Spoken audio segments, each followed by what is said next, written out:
കുട്ടികളുടെ പഠന കാര്യത്തെപ്പറ്റി പറയുമ്പോൾ ഇതൊന്നൊരു കോൺട്രോവേഴ്സ്യൽ ടോപ്പിക്കാണ്. കാരണം കേരള സിലബസിന്റെ മാറ്റങ്ങൾ പല പ്രാവശ്യം വന്നുകൊണ്ടിരിക്കുകയാണ്. പല പഠനങ്ങൾക്കും വിധേയമായിക്കൊണ്ടിരിക്കുകയാണ്. ഈ ഒരു സാഹചര്യത്തിൽ ഒരു കുട്ടി ആ കുട്ടി LKG വരുമ്പോൾ ഓറലായിട്ടുള്ള എക്സാമുകൾ മാത്രമാണ്. UKG അവന് പരീക്ഷ എഴുതി തുടങ്ങുന്നത്.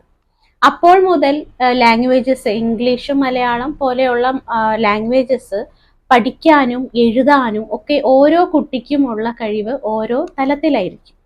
അപ്പോൾ തുടക്കത്തിൽ തന്നെ ആ കുട്ടിക്ക് കഠിനമായ സമ്മർദ്ദം കൊടുക്കുന്നത് കുട്ടിക്ക് പഠനത്തിനോടൊരു വിരക്തി വരാനായിട്ടൊരു പ്രധാന കാരണമാണ്.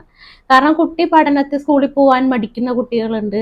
പഠനം എപ്പോഴും അവർക്കൊരു താല്പര്യമുള്ള വിഷയമായിട്ട് ഭയമില്ലാതെ താല്പര്യത്തോടു കൂടി സ്കൂളിലേക്ക് പോകാനുള്ള ഒരു സാധ്യത ഉണ്ടാവണം.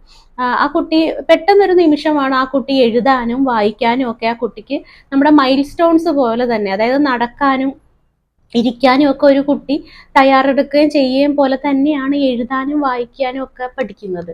അപ്പോൾ ആ ഒരു സ്റ്റേജ് വരെ മാതാപിതാക്കളും ടീച്ചറും കഠിനമായ സമ്മർദ്ദങ്ങളും കുട്ടിക്ക് കൊടുക്കാതിരിക്കുന്നതാണ് ഏറ്റവും നല്ലത്.